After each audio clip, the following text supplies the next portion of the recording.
본 방송은 2025년 경기 콘텐츠진흥원 공동체 라디오 연계 사업의 일환으로 제작된 작품입니다.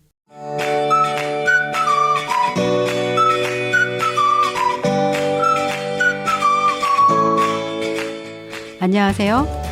오늘 방송 진행을 맡은 이정희입니다. 오늘 우리가 함께 나눌 주제는 최근 우리 사회에서 이슈 중에 하나인 바로 ESG입니다. ESG라는 말은 많이 들어왔지만 정확하게 설명하기 어려운 내용인 것 같아요. 네, 오늘 ESG가 무엇인지, 왜 중요한지, 그리고 우리 삶에는 또 어떤 영향을 미치는지 자세히 한번 얘기 나눠보자 합니다. 네, ESG에 대한 어떤 질문에도 척척 대답해 주실 전문가분을 좀 모셔봤는데요. 첫 곡 듣고 만나보도록 하겠습니다. 첫 곡은 더준의 한 걸음 더. 본 방송은 2025년 경기 콘텐츠진흥원 공동체 라디오 연계 사업의 일환으로 제작된 작품과 함께하고 계십니다. 더준의 한 걸음 더 들려드렸습니다. 그럼 오늘 주제인 ESG에 대해 이야기를 나눠주실 분들 모셔보겠습니다. 네, 안녕하세요. 반갑습니다. 네, 안녕하세요. 반갑습니다. 네, 오늘 스튜디오가 꽉 찰 만큼 많이 오셨는데요. 먼저 각자 소개부터 해주세요. 예, 저는 사단법인 ESG 코리아의 사무총장을 맡고 있는 신윤관이라고 합니다. 반갑습니다. 네. 안녕하세요. 저는 환경단체 그린나를 위해서 활동가로 일하고 있는 김범규라고 합니다. 잘 부탁드려요. 안녕하세요. 고양시에서 청년 기후 환경 단체를 운영하고 있는 심을고양의 대표 이세희입니다. 반갑습니다. 네, 네, 이렇게 함께 해주셔서 너무나 감사하고 반갑습니다. 네, 그러면 오늘 이제 ESG 전문가이신 신윤관 ESG 코리아 사무총장님, 그래도 좀 더 자세한 소개를 좀 부탁드리겠어요? 어떤 활동을 하고 계신지. 저는 ESG 전문가는 아니고요. 그 ESG는 이제 하나의 우리 수단인데, ESG를 통해서 우리 사회를 어떻게 지속 가능한 사회로 전환할 것인가, 이것을 사회운동 차원에서 풀어가고자 노력하는 사단법인 ESG라고 하는 시민단체의 지금 활동가로 일하고 있는 거고요. 그래서 우리가 몇 년 전서부터 ESG가 굉장히 유행처럼 번지고 있는데, 이게 이렇게 형식적인 유행에 끝나는 게 아니라 작게는 우리 한국 사회 또는 전체 지구적인 지금 지속 가능성의 위기가 있는데, 이 지속 가능성의 위기를 극복하는 수단으로 ESG를 활용하자라고 하는 차원에서 활동하고 있습니다. 네. 꼭 필요한 활동을 하고 계신 것 같은데요. 그래도 오늘 이제 총장님 모시고 저희가 ESG가 무엇인지 좀 제대로 알아가는 시간이 되면 좋겠습니다. 오늘 잘 부탁드리고요. 네. 그래서 ESG가 무엇인지 사실 개념부터 좀 알아야 될 것 같아요. ESG라 하면, 네. 저희가 요새 청소년들 교육을 많이 하는데, 중학교 청소년들을 데리고 ESG라고 하는 게 이제 영문의 환경, 사회, 거버넌스의 첫 자를 딸 용어다 보니까 익숙하지도 않고 또 개념이 확 들어오지도 않아서 중학생들한테 개념 정의를 한번 부탁한 적이 있어요. 그랬더니 그때 나온 대답이 ESG는 우리말로 이런 식은 곤란해, 지구를 위해. 이렇게 정리를 해줬어요. 그래서 저는 그것이 ESG의 진짜 의미하고도 굉장히 일맥상통한다고 생각하고 있어요. 우리도 이게 영어에서 왔다 보니까 2022년도에 국립국어원에서 그럼 ESG를 한글로 어떻게 쓸 거냐, 이걸 공식적으로 정리를 했어요. 그래서 우리말로 하면 환경사회 투명경영이라고 공식적으로 정리를 했어요.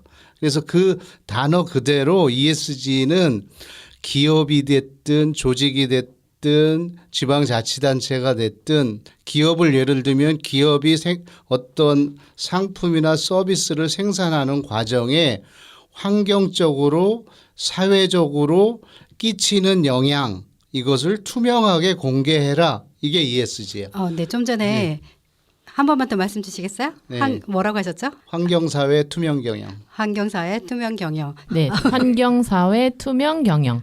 근데 잘 이렇게 처음 들어서 그런지 아직 이렇게 좀, 금방 와닿진 않네요.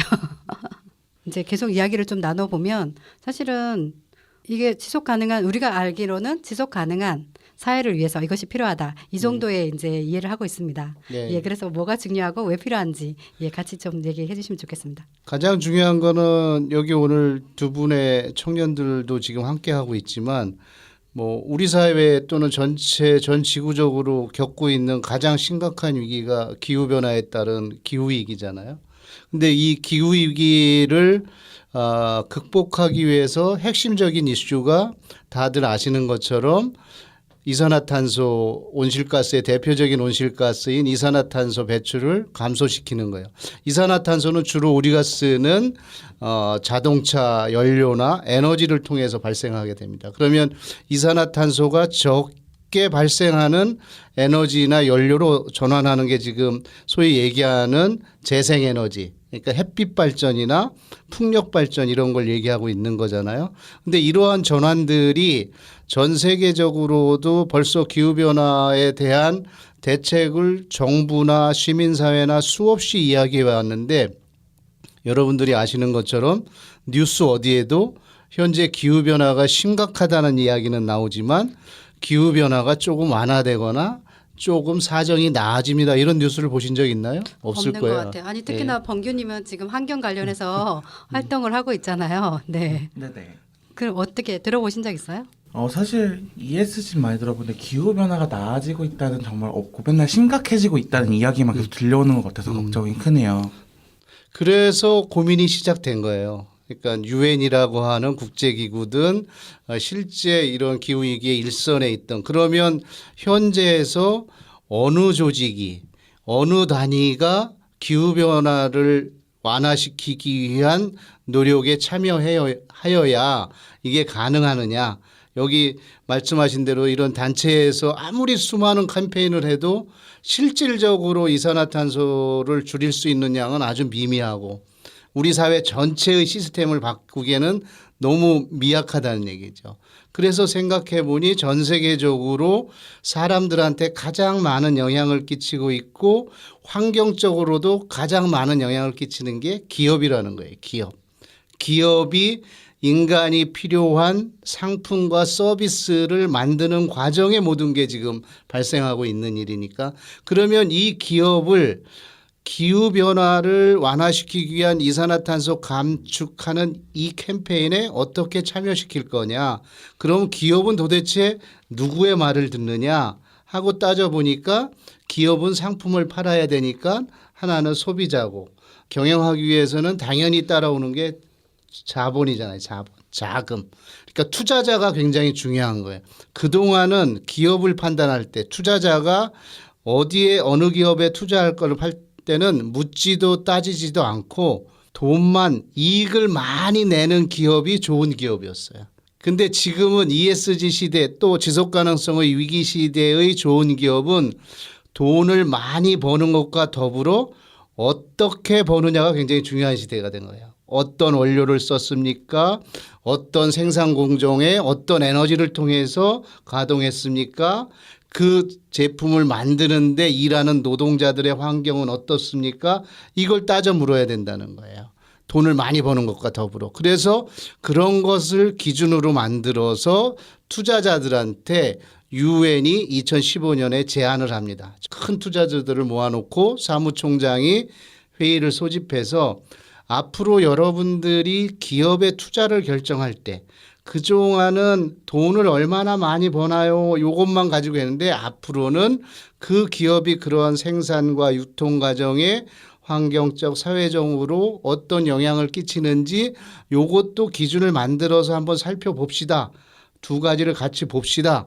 이렇게 제안을 하고 투자자들이 오케이 사인을 낸 거예요. 그렇게 네. 하겠다고. 왜냐하면 우리가 환경 문제가 인간의 생존에 있어서 생태 환경이 굉장히 중요하지만 소위 말하는 경제 활동을 하는 기업에 있어서도 통계를 보면 전 세계 기업이 상품을 만들고 서비스를 창출해서 만들어내는 부가가치의 거의 한 49%는 자연 자원에 의존하는 거라는 거예요. 자원을 채취해서 그걸 변형하거나 새롭게 여러분들 생각해 보시면 자연 자원이 아닌 데서 오는 게 없잖아요. 뭐 우리가 먹는 음식 또 우리가 사용하는 다양한 그 자동차나 모든 이동수단들이 그래서 결국은 지구가 위기에 빠지고 지구 환경이 더 이상 지속 가능하지 않게 되면 결국 기업 활동, 경제 활동도 위기에 처할 거라는 위기의식이 투자자들한테도 있는 거예요.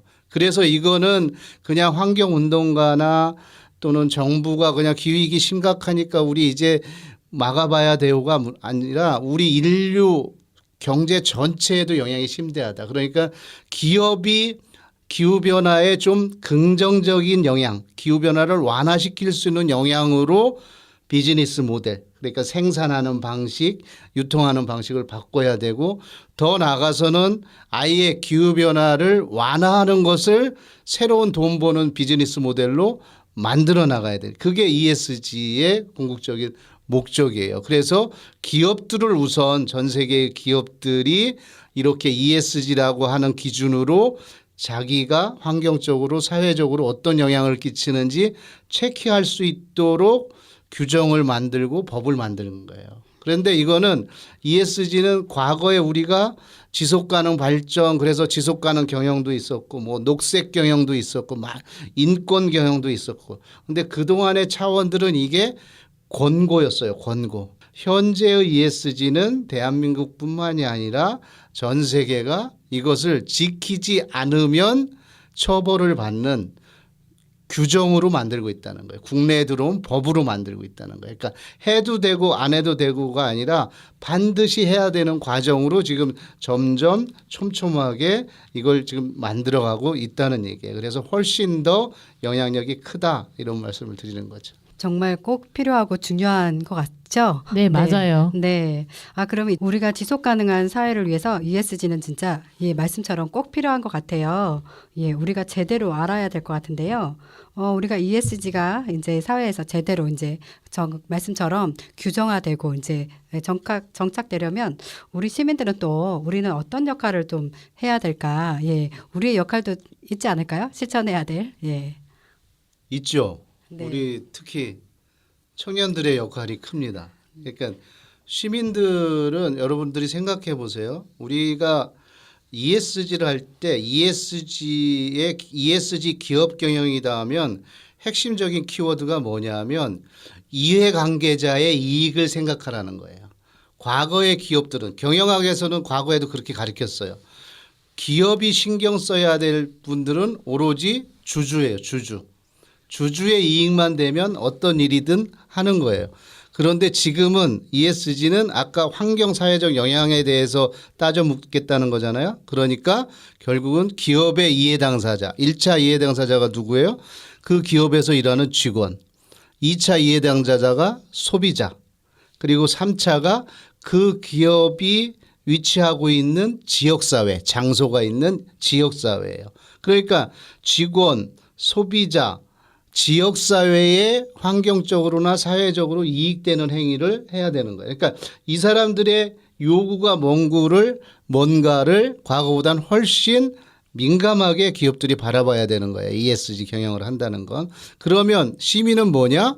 여러분들이 생각하면 내가 어느 회사에 주식을 하나라도 가지고 있으면 주주의 입장도 되고 또 우리 부모님들이 대부분은 어느 기업의 직원으로 다 일하고 있잖아요. 그러니까 기업의 직접적인 구성원으로서의 이해관계도 가지고 있고 또 여러분들이나 소비 없이는 지금 살 수 없잖아요. 어느 기업의 제품을 소비할 수밖에. 그러면 소비자의 입장. 그래서 시민은 이렇게 주주 또는 노동자의 입장, 소비자의 입장이 있다는 거예요. 그래서 이 시민이 ESG 경영을 잘하는 기업을 골라낼 수 있는 인식을 가지고 있으면 훨씬 더 ESG 경영이 기업들이 할 수밖에 없는 압박이 되겠죠. 그래서 시민들한테 ESG 교육을 해야 하는 거고 시민들은 그에 따라서 예를 들면 가격만 보는 게 아니라 이 제품의 원료가 어디서 왔고 만드는 과정에 요즘 우리 문제가 되는 산업재해나 이런 게 많이 있는 기업은 아닌지, 근로자들의 근로 환경은 안전한지, 인권이 잘 존중되고 있는지, 또 이 제품을 유통하는 과정에 이 제품을 포장할 때 폐기물이 적게 나오도록 디자인했는지 이런 걸 같이. 그래서 요즘 이것이 소비자들한테는 가치 소비라고 하고 윤리 소비라고도 하는 거예요. 그러니까 소비자가 눈높이가 이런 변별력이 높아지면 높아질수록 우리 사회는 훨씬 빨리 ESG를 우리 사회 전체를 변화시키는 수단으로 기업이 일단 변하게 되니까 그러는 측면에서 소비자로서의 시민의 인식, 증진, 소비자의 행동 이런 게 굉장히 중요하다. 그런 측면에서 우리 ESG 이런 교육 이런 것들을 우리 청년 활동가들이 열심히 하셨으면 좋겠다는 생각입니다. 네, 분발하겠습니다. 많이 들으셔야 되겠는데 그래서 저희가 여기 요즘에 이렇게 제품들이 기업에서 이제 이렇게 생산하는 제품들이 변화가 됐다는 걸 지금 체감하고 있거든요. 예전에 이렇게 플라스틱 생수병도 원래는 다 이렇게 비닐이 되어 있었는데 이제는 그렇죠. 비닐이 없는 제품이 라벨 많이 없는, 나오고 안에 이제 내용물도 플라스틱에서 종이로 많이 바뀌어서 나오는 그런 것들을 좀 볼 수가 있더라고요. 아마 그런 것도 지금의 이런 기업들이 우리가 이제 인지하잖아요. 물건 살 때 저도 보거든요. 이게 뭐가 이제 어떤 원재료를 사용했는지 이게 이제 뭐 화학 제품이 많이 들어가는지 친환경 제품인지 이런 걸 좀 보게 되더라고요. 그렇지 않아요? 네. 종이 말씀하시니까 생각이 났는데 요즘에 그 대기업들의 그런 음료수를 파는 그런 기업들 있잖아요. 카페에. 그런데 보면은 종이 빨대 같은 게 굉장히 많이 나오더라고요. 옛날에 비해서는 좀 그런 부분이 ESG를 좀 생각을 하고 염두에 두면서 제품을 생산하는 게 아닌가 싶습니다. 네. 저도 얘기 듣다 보니까 떠오르는데요. 사실 우리 햄 통조림 햄 많이 먹잖아요. 네. 근데 햄 통조림이 사실 그 뚜껑이 보관용도 아니고 아무런 쓸모가 없는데 단지 미관상의 이유로 만들었다고 하더라고요. 그런데 그런 게 시민들이 이런 필요 없는 거를 캠페인으로 이런 거 필요 없으면 굳이 만들지 않아도 되지 않을까요? 라고 기업에 요구했더니 햄 통조림 회사에서 뚜껑 없는 그런 햄 통조림을 만들기도 했다고 하더라고요. 그리고 지금 범규님 말씀하시는 거 듣고 또 생각이 났는데요. 생수병 보면은 요즘에 조금씩 그 라벨지 없이 좀 생산을 하고 있더라고요. 그렇지 않은가요? 아까 제가 얘기한 얘기. 죄송합니다. 죄송합니다. 그러니까 이런 것들이 방금 페트병 이야기도 해주셨는데, 그러니까 이러한 것들이 좀 보편화가 되다 보니까 일반 시민들도 이러한 부분에 관심을 가지게 되는 것 같아요. 사실 어떠한 개그맨이 이번에 ESG 관련 환경 관련 창업대전 나가가지고 그런 페트병에 있는 라벨을 한 번에 분리배출할 수 있는 아이디어를 해가지고 대상 받기도 해가지고 맞아요. 누군지 본 것 같아요. 네네네. 저도. 기사 나오고 그랬잖아요. 그런 것들이 아마 ESG 좀 더 실천하면서 시민들이 조금 더 관심 갖게 되는 그런 계기가 되는 것 같아요. 그렇죠. 그런 변화들이 이제 사회 정 영역으로 늘어나면 그때 이제 사회가 우리가 전체 시스템이 바뀌는 거고 또 하나는 돈 버는 사업 모델이 바뀌는 거예요. 방금 말씀하신 투명 페트병 요새 따로 분리수거하기도 하잖아요. 근데 어떻게 보면 소비자 입장에서는 따로 분류하기가 번거로울 수도 있잖아요. 그러니까 이것을 사업 모델로 해서 플라스틱 어느 플라스틱 병이든 기계 안에 넣으면 요새 AI 인공지능이 얘를 분류를 해서 투명 플라스틱 페트병하고 유색 플라스틱 분리하는 이런 기계를 사업 모델로 만들어서 생겨난 회사들도 있는 거죠. 그럼 또 새로운 환경에 기여하는 기업이 생겨나는 거거든요. 네네. 이처럼 이게 연쇄적으로 하나의 작은 변화가 쭉 점점 그래서 우리 사회 경제 시스템 전체가 과거처럼 자연에 부정적인 영향을 끼치는 사업 모델이 아니라 긍정적인 모델을 끼치는 방향으로 바뀌어 나가는 게 지속 가능이다 이렇게 생각하고 저는 그런데 약간 우리 청년 활동가들한테 부탁드리고 싶은 건 이런 생각을 좀 해봤으면 좋겠어요. 종이 빨대가 실은 느낌이 좋지 않잖아요. 네, 솔직히 좀 촉감이 좀 좋지는 않습니다. 솔직히 말씀드리면. 그래서 저는 개인적으로 그렇게 얘기해요. 빨대를 꼭 써야 되나? 우리가 언제부터 빨대를 꽂고 이걸 마셨지? 그러는 측면에서 오히려 빨대를 사용 않는 게 굳이 이걸 억지로 그 종이 빨대로 대체해서 마치 우리는 플라스틱 빨대 대신 종이를 쓰니까 우리 기업은 녹색 기업이에요 하는 오히려 면죄부를 받는 거 아닌가? 라는 생각이 들고 그래서 아예 빨대를 사용하지 않는 게 어떤가 이런 생각을 갖는 거예요. 그래서 저는 지금 이런 소비 부분에 있어서 특히 대한민국은 음식물 쓰레기나 모든 전자 플라스틱 쓰레기나 그 배출량은 전 세계 1위예요. 정말요? 예, 1인당 배출량이나 이런 걸 따져보면 그래서 유럽이나 이런 데서 청년들이 독일이나 대개 이런 데서 아예 무소비 운동 같은 걸 환경단체들이 해요. 아예 소비를 안 하는. 뭐 아주 극단적인 친구들은 아예 스스로 뜨개질하지 않는 옷은 입지도 않고 그냥 머리 안 자르고 뭐 하여튼가 이런 걸 이런 것처럼 저는 한국 사회에서 소비에 있어서는 저는 더 이상 녹색 소비, 친환경 소비 얘기하지 않아요. 마치 기업도 그렇고 소비자도 난 유기농 제품 샀으니까 나는 오늘 뭐 장바구니 가서 뭘 좀 사왔으니까 그 단계도 좋은데 소비 자체를 줄이는 거에 대해서 생각해 봤으면 좋겠다. 우리가 지금 일상에서 정말 꼭 필요한 소비만 하는지 이거를 따져보는 그런 캠페인들.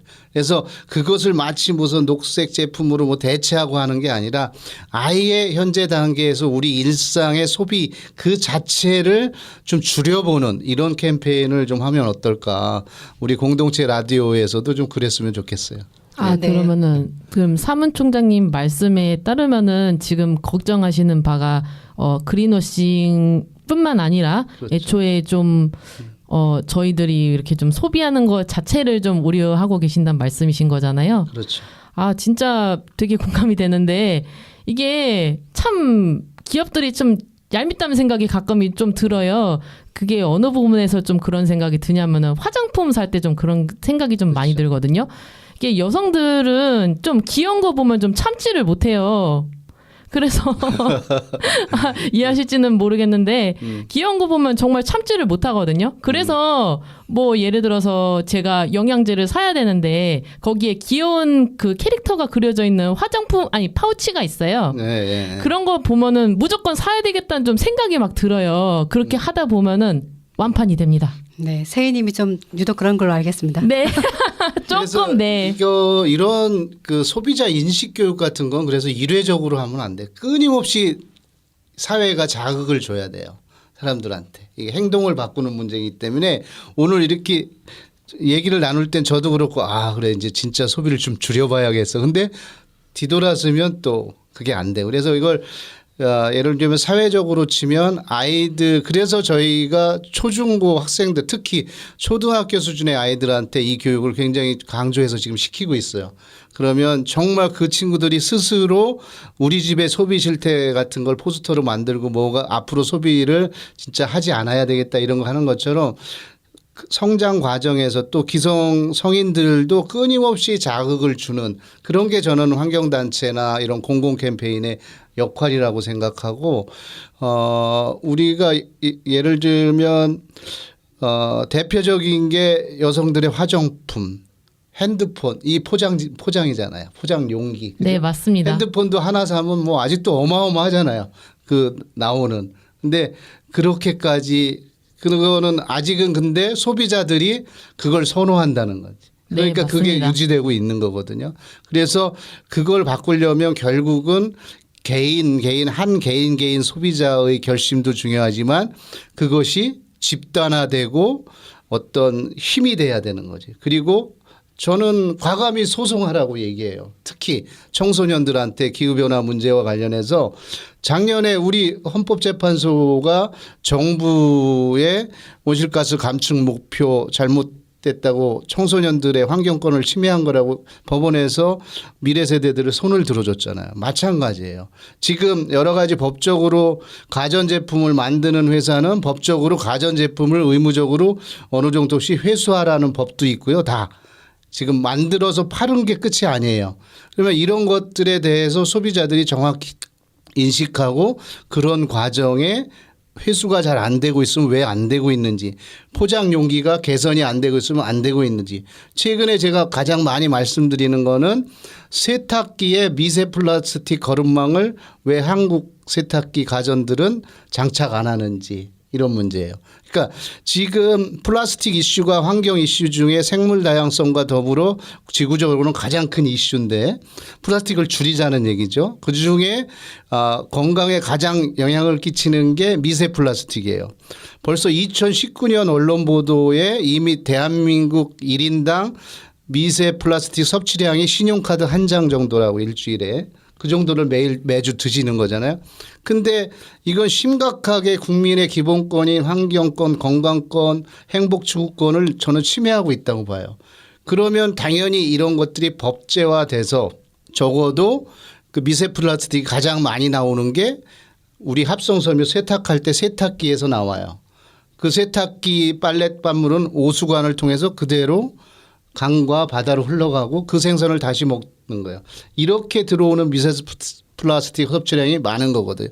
그러면 1차적으로 가전에서 그걸 걸러줄 수 있는 걸 의무화시키는 거. 이미 7, 8년 전서부터 소비자 단체가 우리나라 대표적인 세탁기 가전회사에 계속 질의서를 보냈어요. 다 답변은 긍정적으로 검토하고 있다, 연구하고 있다, 이게. 근데 아직도 안 되고 있다는 거지, 이런 게. 그래서 이런 것들이 좀 더 소비자가 조직화되고 해서 이런 거 하나하나가 바뀌어져서, 그래서 과거처럼 그냥 우리가 소비자 캠페인에 머무르는 게 아니라 저는 과감히 청년이 됐든 소비자가 됐든 법적 소송도 하고 이래서 실질적인 개선이 이루어지도록 노력하는 이런 방향성의 운동이 좋다, 이렇게 생각을 합니다. 그러니까요. 말씀을 듣다 보니까 저희가 정말 그 좀 국한돼서 활동을 이제 생각을 했던 것 같아요. 인식 자체도. 근데 지금보다 조금 더 적극적으로 활동을 하고 행동을 하고 우리가 교육을 좀 더 계속 꾸준히 좀 들어야 되겠다. 이런 생각이 계속 드네요. 그리고 아까 말씀하신 거에 대해서 되게 감명받았는데 그 일반 시민 입장에서 제도 같은 거를 좀 알지 못하거든요. 그런 거에 대한 교육도 좀 필요하지 않나라는 좀 생각이 듭니다. 맞아요. 네, 그런 것들이 조금 더 그래서 우리가 지금 이게 교육들이 그러니까 학교에서 시키는 공교육이라고 있는 게 있고 또 이제 시민단체나 이렇게 하는 게 요새 이제 평생교육이나 여러 가지 사회교육이 활성화됐는데 이런 게 좀 도시별로 이렇게 통합됐으면 좋겠어요. 지금 뭐 환경교육은 환경교육대로 하고 또 소비자교육은 소비자교육대로 하는데 수원시를 예를 들면 수원시 같은 지방정부가 우리 시민을 어떻게 올바른 시민 소비자 또 기후 교양이 있는 시민 이런 걸로 양성할 건가 이런 것을 이제는 좀 도시의 공식적인 계획으로 세울 필요가 있다. 그래서 이 교육을 누가 수행을 할 거고 그래서 이 시민이 어느 정도의 그런 저는 그걸 지구 시민 소양 교육이라고 얘기하는데 지구 시민으로서 살아갈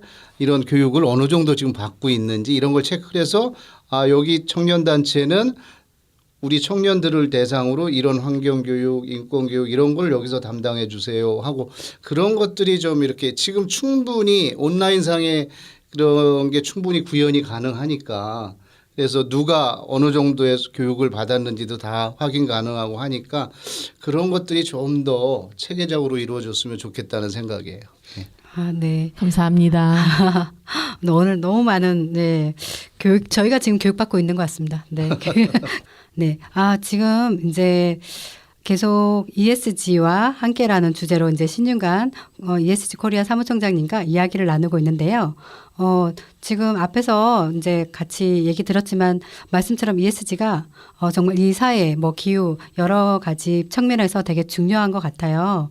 예, 아까 지구 시민 소양 이제 교육 저 그게 정말 와닿긴 하더라고요. 네, 정말 좋은 단어 같아요. 네, 맞아요. 지구 시민 소양 교육 앞으로 우리 이거를 좀 더 확산시키는 기회가 됐으면 좋겠습니다. 네, 단어를 좀 많이 이렇게 좀 사용하고 다녀야 될 것 같아요. 그렇죠. 네, 지구 시민 소양 교육. 네, 아마 청취자분들도 아, 그래? 지구시민 소양교육? 이러고 있지 않으실까 하는 생각이 드는데요. 자, 그러면 이제 총장님, 우리가 이제 또 말씀처럼 이게 어쨌든 기업에서 더 역할을 좀 많이 해줘야 변화하는 게 더 빨리 되잖아요. 사실은. 예. 그렇다고 하면 이제 기업이나 공공기관 뭐 이제 NGO에서 이런 ES 실천 사례를 해서 이렇게 좀 예, 특별히 좀 공유할 만한 것들이 있을까요? 실천 사례가 어떤 것들이 있었을까요? 지금 어쨌든 2021년부터 국내 ESG가 많이 소개되면서 뭐 경기도 수원시를 비롯해서 이런 지자체들이 일단은 지역 내에 있는 중소기업들의 ESG 역량을 키우기 위한 다양한 조례들도 만들고 사업들을 하고 있어서 지금 확산되고 있는데 구체적으로 공공기관의 행동 사례로는 경기도 사례를 하나 말씀드릴게요. 경기도가 2025년 1월 1일부터 물론 전체 산하기관까지는 아니지만 경기도청을 새로 져서 본청을 옮겨갔는데 본청 안에는 현재 일회용 컵이 반입이 안 되죠. 그래서 다회용기를 사용할 수 있도록. 그래서 과거에는 점심시간에 공무원들이 쫙 인근에 나와서 점심 드시고 테이크아웃으로 컵 하나씩 딱 들고 빨대 꽂고 마시면서 쭉 산책하면서 그런 게 주로 풍경이었는데 지금은 그렇지 않죠. 다회용기에 먹거나 그런데 이게 아까도 우리의 작은 시민들의 작은 행동에서 시작된 게 기업의 전체 구조를 바꾼다고 했잖아요. 그것처럼 경기도가 일회용 컵을 본청에 못 들어오게 하는데 이게 어떤 영향을 끼치냐. 단순히 그냥 친환경적인 행동을 하는 거에 그치는 게 아니라 지금 곳곳에 본청에 가시면 도청에 가시면 다회용기 수거함이 있어요. 그러니까 컵을 마시고 걷다 넣어놓으면 다시 업체가 수거해서 씻어서 다시 갖다 놔요. 컵을 다시 사용할 수 있도록. 그런데 그 다회용기 사업을 하시는 분들은 라라워시라고 하는 자활기업이에요. 그러니까 경기도의 취약계층들의 일자리를 만들어주는 거예요. 그 기업에서 하는 거예요. 그러니까 이거는 그냥 일회용 컵을 사용하지 않는 건 환경적 행동인데 실제 사회적 기업의 일자리와 소득을 보장해주는 일종의 사회복지 정책과도 연결이 되는 거예요. 이런 방식으로 하나의 작은 행동 변화가 이렇게 환경에서 사회복지 영역으로까지도 확산되고 있다. 이런 것들이 저는 굉장히 좋다고 하는 생각이 들고 그래서 이런 것들이 경기도에서도 조금 더 확산됐으면 좋겠다고 해서 저희가 작년에 경기도 의회하고 저희가 일하는 ESG 코리아에서 경기도 예산이 들어가는 문화예술체육 행사는 ESG 방식으로 좀 해보자 이런 조례를 만들었어요. 그건 뭐냐면 대표적으로는 축제나 행사를 하게 되면 뭐를 가장 많이 써요? 앰프 같은 걸 써요. 전기에너지. 그래서 이 축제나 체육 행사에 들어가는 에너지를 재생에너지로 사용해 볼 수 있도록 하자라고 하는 거고 아까 말씀드린 본청에서 하고 있는 것처럼 여러분들이 도시 축제 가면 지금 푸드트럭이나 이런 거 와가지고 엄청난 일회용기를 쓰게 되잖아요. 그래서 축제에서도 예를 들면 다회용기를 사용하도록 하자. 그래서 이런 플라스틱 쓰레기가 발생하지 않도록 하자. 그리고 ESG의 사회적 관점에서 예를 들면 축제 장소의 접근성, 장애인들의 접근이 또는 인터넷이나 이런 표 뭐 예매하고 이런 데 어려움이 없는 것 이런 것까지도 살펴보는 그런 체크리스트를 만들어서 그런 사전 계획이 있는 행사에만 경기도가 보조금을 주자 이런 취지로 만든 조례예요. 그래서 이제 앞으로 이제 실제 어떻게 진행이 될지는 좀 더 두고 봐야 하지만 그런 방식으로 해서 지방에서 있었던 어느 지자체가 주관하는 마라톤 대회는 이 방식을 했어요. 그러니까 다회용기로 사용했고 특히 거기서 재밌는 발상은 완주자들한테 주는 메달을 재활용 소재로 만들었어요. 소재로 그걸 다시 만든 그런 플라스틱 그걸 수거해서 그걸 다시 만드는 그런 소재로 만든 메달을 주기도 하고 그래서 실은 그 참가자들이 실은 공공행사가 왜 중요하냐면 거기에 이제 일반적인 시민들이 참여하는데 우리는 예를 들면 이번 경기도 무슨 축제는 일회용품을 사용하지 않고 시민 여러분이 불편하시더라도 다회용기를 쓰세요. 이런 메시지 하나가 강의장에 모아놓고 교육하는 것보다 훨씬 효과가 있다는 거예요. 가족과 함께 가시잖아요. 아이들이 보고 그게 자꾸 자극이 되면서 아이들은 이후에는 그게 당연시 되는 거죠. 당연시. 그런 것처럼 공공에서의 ESG 이런 구체적인 실천 사례가 앞으로 좀 훨씬 많아졌으면 좋겠다 이런 바람이 있습니다. 예. 진짜 그 예전에 어떤 사진을 봤었는데 그 뭐 시민의 민낯이라고 할까요? 무슨 체육 경기가 있다든지 축제가 있다든지 보면은 그 말씀하신 뭐 일회용 그 쓰레기 있죠. 이렇게 막 그냥 널브러져 있는 치우지도 않고 보면은 양이 엄청나거든요. 이게 근데 뭐 한 축제만 하는 것도 아니고 뭐 예를 들어 한 시라고 했어도 뭐 박람회도 할 것이고 뭐 시에서 축제도 할 것이고 매번 할 때마다 그렇게 엄청난 쓰레기가 나오잖아요.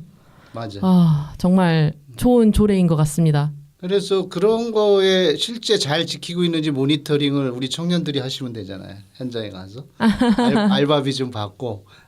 그래서 축제가 실제 그렇게 되는지. 예를 들면 이런 소비자 행동 습관 같은 거는 이랬으면 좋겠다는 생각도 들어요. 그러니까 독일 같은 데가 예를 들면 밴드머신, 그러니까 자판기. 밴딩 머신이요? 네. 그래서 그 자판기에 자기 컵을 가져가서 먹도록 어렸을 때부터 교육이 되니까 거기는 자기 컵을 뭔가 마시고 하려면 그게 당연시 되는 거야. 다른 뭐 텀블러를 이용하세요. 우리 지금 어른들은 이게 아니라 아예 어렸을 때 어린이집서부터 내가 물을 좀 마시려고 하면 내 컵 가지고 가서 빼먹어야 돼.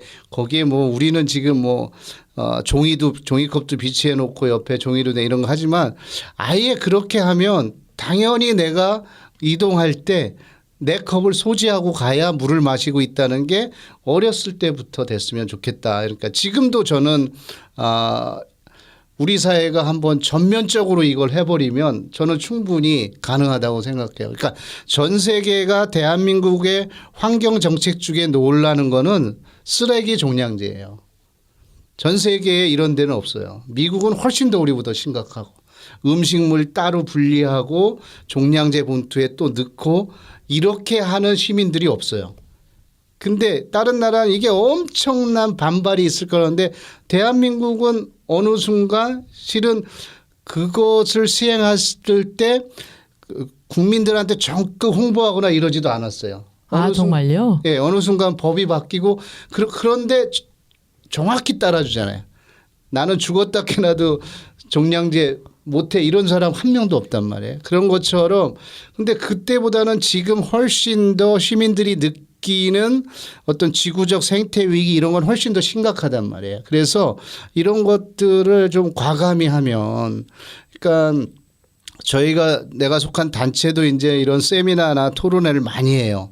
하면 예를 들면 페트병 생수 준비하지 말자 이랬다가도 또 거기 또 참가자 회원분이 또 이렇게 불만을 제기하면 또 그러니까 실무자들 입장에서는 그래도 몇 개 또 준비해 놓고 그러니까 공지는 저희는 일체 이런 거 준비하지 않습니다. 거기에 그 냉원 정수기가 있으니 텀블러 가져와서 다시면 됩니다. 이러면 되는데도 우리가 인정상 또 몇 개를 준비하게 되니까 그러니까 이런 거를 좀 과감히 할 필요가 있으니까 절제적으로.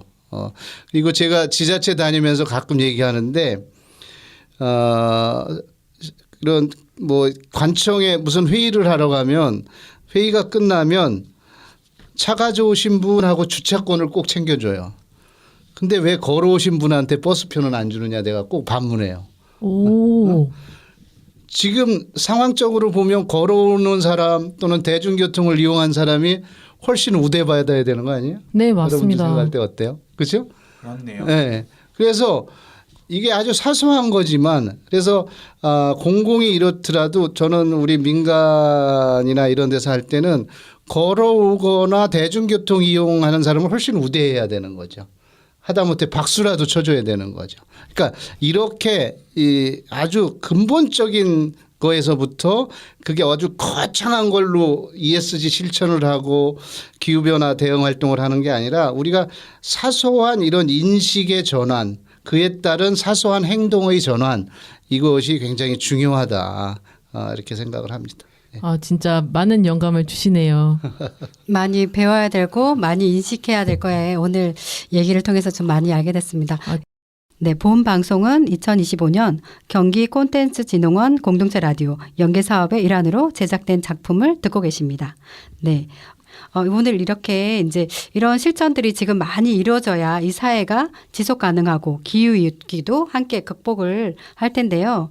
이제 사실은 지금 이렇게 듣다 보니까 우리가 생활 속에서 잊고 계속 있는 것 같아요. 그래서 잊지 않게 이제 계속 우리가 좀 생각을 해야 되는데 이 ESG에 대해서는 오늘 하루만 듣는 게 아니라 계속해서 이제 우리가 생각을 해야 될 것 같은데 앞으로의 이 ESG의 전망 이런 걸 어떻게 보시나요? 저는 ESG는 결국 그냥 유행처럼 번지고 지나가는 그런 캠페인이 아니라 지금 딱 우리 인류가 직면한 지구적 생태 위기, 기후 위기, 사회 불평등의 위기를 극복하고 더 나은 지속 가능한 사회로 나가기 위한 중간에 반드시 거쳐야 되는 통과 코스가 될 거다. 그래서 단순히 그냥 ESG가 어떤 기업의 사회 전환에 참여를 촉진하기 위해서 고안해낸 시스템이라고 하면 이제 ESG는 기업 경영의 차원을 넘어서 사회를 변화시키는 또는 도시를 바꾸는 하나의 수단이 돼야 된다. 그래서 ESG는 다른 말로 저는 개인적으로 인식의 혁명이다 이렇게 얘기를 해요. 뭐냐 하면 그동안 우리가 좋았다고 생각한 거. 우리가 그동안 좋았다고 생각한 게 뭐예요? 빠른 게 좋았고, 그렇죠? 맞아요. 편한 거. 네, 좀 더 보기에 좋은 게 포장지가 많이 들어가도 이런 거.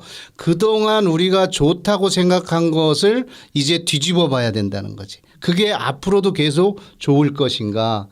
이걸 그대로 가져가는 그런 의식의 전환, 인식의 전환 없이는 우리 사회가 아무리 좋은 제도와 ESG 관련한 규정을 만들더라도 바뀔 수가 없어요. 그래서 저는 ESG는 단순히 어떤 경영 캠페인 친환경 요 정도에 머무는 게 아니라 우리 인식의 대전환, 그에 따른 행동의 전환을 촉구하는 그런 혁명적 수단이다 이렇게 생각을 하고 있고요. 그래서 다행스러운 거는 그런 어떤 인식의 전환이나 이런 거에 ESG를 활용하자고 하는 움직임들이 점점점 확산되고 있고 정부도 그에 따른 요번에 새로 들어선 정부도 그렇고 다양한 국가의 계획들을 세우고 있어서 한국 사회가 다시 한번 지금 K컬처가 세계를 휩쓸고 있듯이 단순히 어떤 그런 대중문화의 유행이 아니라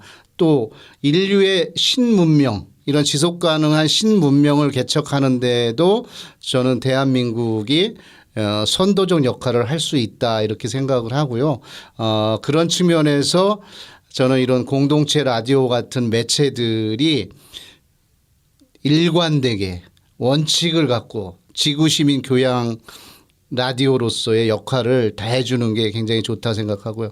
저희가 ESG 하면 많이 요청받는 게 어느 기업 사례를 말씀해 주세요. 이 얘기를 많이 받아요. 물론 여러 기업들이 다 많이들 하고 있어요. 또는 스스로도 잘하고 있고 또 본인들이 생산한 상품이나 서비스를 시장에 팔기 위해서 억지로 따라가는 기업도 있고 둘 다 좋아요. 근데 대표적인 기업을 파타고니아 예를 많이 들어요. 파타고니아라고 하는 등산용품 회사에서 시작해서 아웃도어 회사인데 여기는 ESG 개념이 나오기 전서부터 거기에 창업주가 이본 시나드라고 하는 회장인데 그 창업주가 기업의 목표 자체를 새롭게 잡은 거예요. 그 기업의 비전은 한국어 홈페이지도 있고 영문 홈페이지도 있는데 들어가시면 파타고니아 코리아도 있습니다. 보시면 파타고니아의 기업의 목적은 지구는 목적, 사업은 수단이다 이렇게 생각해요. 우리가 사업을 통해서 아웃도어 자켓을 팔거나 이런 것을 팔아서 만드는 이유는 다 지구를 위해 쓴다 이게. 그래서 이것을 선언뿐만이 아니라 실질적으로. 그래서 파타고니아는 창업 때부터 지금까지 이익의 1%를 매년 환경단체에 기부를 했는데 최근 2, 3년 전에는 아예 창업 준차가 97% 회사 전체 지분을 다 환경단체에 넘겼어요. 그래서 파타고니아가 벌어서 드리는 이익은 다 그쪽으로 쓰이도록 이런 것처럼 이런 것들을 실질적으로 하고 있고 그래서 그 파타고니아 제품들이나 그것들을 홈페이지에 들어가서 한번 참고하시면 기업이 실질적으로 ESG를 한다는 게 어느 정도까지 할 수 있는지 저는 파타고니아를 보서 할 수 있습니다. 왜냐하면 거기에 구성원들의 의식의 대전환이 이루어지고 그 파타고니아에 예를 들면 이런 거예요. 우리가 면티를 만들어요. 파타고니아가. 면의 소재가 되는 건 어디서 나와요? 목합니다. 그렇죠. 목화하고 양털, 양떼에서 나오잖아요. 양들이 노는 목장의 토양도 관리를 해요. 파타고니아가. 아, 정말요? 예. 그거를 정기적으로 이쪽에 기술진들이 그 농장에 예를 들면 이 양들이 우리한테 필요한 원료를 제공하지만 진짜 건강한 환경에서 이 사육되고 있는지 이런 것까지. 그래서 실은 기업이 이런 기업들이 그 원료 생산과 모든 제품의 전 과정에서 이런 인식을 가지고 그 공정을 디자인한다 그러면 우리가 앞으로 걱정할 일이 없는 거죠. 그래서 이러한 일들이 ESG를 통해서 확산될 거라고 생각하고 그래서 저는 이렇게 큰 기업의 뿐만이 아니라 여기 두 분도 본인들이 활동하는 활동 단체가 있을 거고 저와 같은 시민들, 그러니까 시민단체들도 예를 들면 우리가 이번에 세미나를 하나 기획해 그 전 과정에 대한 체크리스트를 만드는 게 중요하다. 그러니까 환경적으로 우리가 조금이라도 줄일 수 있는 부정적 영향을 생수를 준비하지 말자, 다회용기를 쓰자부터 아니면 뭐 아예 이번엔 물을 먹지 말자 뭐 이렇게 하든지 예를 들면 이런 것처럼 작은 모임에서도조차도 이런 전 과정에 대한 ESG 관점에서의 체크리스트를 만들고 실행하는 거 이런 것들이 점점점 기업 또는 전체 도시로 확산되는 게 앞으로 ESG가 제가 맨 처음에 서두에 말씀드린 것처럼 지속 가능한 사회 전환의 도구가 될 수 있는 바람직한 길이다 이렇게 생각을 합니다. 네. 네. 아까 들으면서 진짜 보기 좋은 것이 결국 좋은 것이 아니다라고 하셨는데 또 한편은 이제 우리가 그동안 너무 편하게 살았잖아요. 정말 빨래가 세탁기가 다 해줘, 뭐 밥솥이며 모든 이런 것들을 볼 때 이제는 생수 되게 그냥 한번 마시면 너무 편하잖아요. 근데 이제 다시 불편하고 느리게 이렇게 가야 되지 않나. 그러니까 불편하지만 텀블러 들고 챙기고 장바구니 챙기고 아니면 소비를 안 하고 사실 이게 쉽진 않거든요. 이 시대에. 하지만 말씀처럼 이제 느리게 좀 불편하게 가야 되는 부분도 있지 않나 하는 생각이 들으면서 이제 계속 그런 생각이 좀 들었습니다. 네. 오늘 이렇게 짧은 시간이지만 ESG에 대한 생각들을 좀 나눠봤습니다. 좀 짧아서 아쉽기도 한데요. 그렇지만, 오늘 우리가 ESG가 왜 우리가 중요하게 생각하고 실천해야 되는지 좀 더 깊이 있게 알게 된 시간이었습니다. 그 신유관 총장님께서 이제 말씀을 정말 다들 너무 잘 들으셨죠? 네, 거의 저희가 강의를 들은 것 같습니다. 진짜 네. 발음이 너무 좋으셔가지고 정말 잊지 못할 순간입니다. 그래서 고맙습니다. 네, 다음에 또 기회가 되면 또 얘기를 좀 나눠봤으면 좋겠습니다. 이 주제는 계속해서 나눠야 될 주제이기도 하고요. 근데 이제 오늘 이렇게 처음 또 이렇게 나와주셨는데 특별히 오늘 참여해주신 소감이 어떠셨어요, 네, 총장님? 일단은 제가 관심이 있었던 공동체 라디오라고 하는 거에 저는 일단은 이 꾸려가시는 분들한테 박수를 보내고 더군다나 오늘 요즘 청년 만나기가 너무 어려워요. 맞아요. 근데 이렇게 두 분을 그것도 저거나 기후 환경을 위해서 또 열심히 활동하시는 활동가들을 만나서 저 개인적으로는 너무 반갑고 네.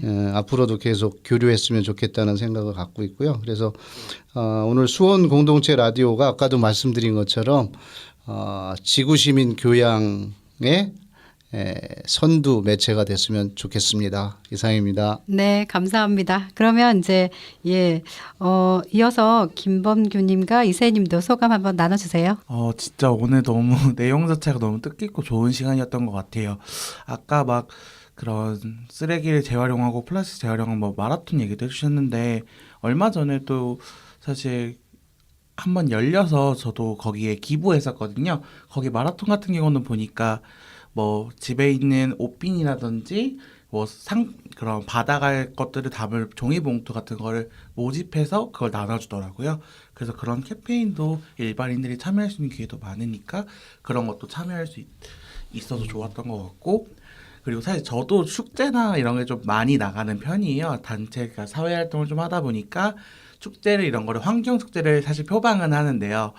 사실 시민들이 같이 해주셔야 그게 가능하거든요. 왜냐면 저희가 작년에 환경축제를 열었었는데 공지나 이런 건 다 하고 준비도 다 했지만 행사 주변에 있는 카페에서 다들 하나씩 들고 오시면서 방문하신 분들이 여기 환경축제 맞나요? 라는 질문들을 많이 했어요. 그래서 ESG라는 게 사실 기업만 하는 것도 아니고 시민만 하는 것도 아니고, 그러니까 모두 시민, 뭐 기업, 국가들 모두가 좀 같이 해야지 좀 가능한 부분인 것 같아요. 아까 뭐 그러니까 생각의 전환, 인식의 전환, 행동의 전환 말씀하셨는데 그 전환이 사실 진짜 쉽지 않잖아요. 우리 사실 종량제도 사실 저는 사실 태어났을 때부터, 그러니까 어릴 때 어느 순간 종량제가 시행되고 있어서 저 종량제를 따랐었는데, 저보다 조금 나이가 있거나 아니면 정말 노년분들은 아직도 그냥 무단투기라고 하는 아직 그런 게 있어요. 사실 생긴 지가 아직 몇십 년이 안 된 걸로 알고 있어요. 제 나이보다 조금 어린 걸로 알고 있거든요. 네, 90년대 중반에 도입됐어요. 중반이면 저보다 나이가 많네요. 그러니까 이게 사실 정착화되고 하는데 상당한 어려움들이 있으니까 그런 것들이 사실 국가나 이런 데서 조금 많이 도와주셨으면 오늘 이 기회 잘판 삼아서 좀 더 잘 되기 바라겠습니다. 이상 마치도록 하겠습니다. 네, 소감 나눠주셨고 이세희님, 네. 네, 총장님 말씀을 잘 듣고 나서요. 진짜 머리 한 대 어주맞은 기분도 들고 굉장히 깨우침이 많았던 시간이었어요. 제가 실은 지난달에 책 하나를 읽었습니다. 그 EBS에서 나온 그 자본주의라는 다큐가 있는데 거기서 이렇게 다큐 만든 거를 토대로 또 책을 만들었거든요. 그거를 좀 읽었는데 그 5가지 목차가 있었는데 거기서 좀 특히 꽂혔던 게 소비 부분이었어요. 기업이 소비자에게 어떻게 눈속임과 코속임과 네, 다양한 속임을 하면서 소비를 촉구하는지 그런 거에 대해서 좀 꼬집는 내용이 특히 좀 기억이 났거든요. 그래서 아까 소비를 조금 무소비 운동 뭐 그런 말씀도 하셔가지고 일단은 좀 귀여운 거 조금 참아내야 되겠다는 생각도 좀 들고요. 네, 뿐만 아니라 이런 생각이 그냥 잠시 머무는 것이 아니라 그런 기업들의 그런 마케팅에 현혹되지 않고 네, 제 삶을 계속 쭉 이어나가야 되겠다는 좀 생각이 들었습니다. 감사합니다. 자, 오늘 함께 해주신 세 분 너무 감사합니다. 네, 감사합니다. 감사합니다. 네. 자, 마지막 곡은 아이유의 아이와 나의 바다. 네, 이 곡을 끝으로 소음공동체 라디오 오늘 경기 콘텐츠진흥원 공동체 라디오 연계사업 일환을 마치도록 하겠습니다. 인사드릴게요. 감사합니다.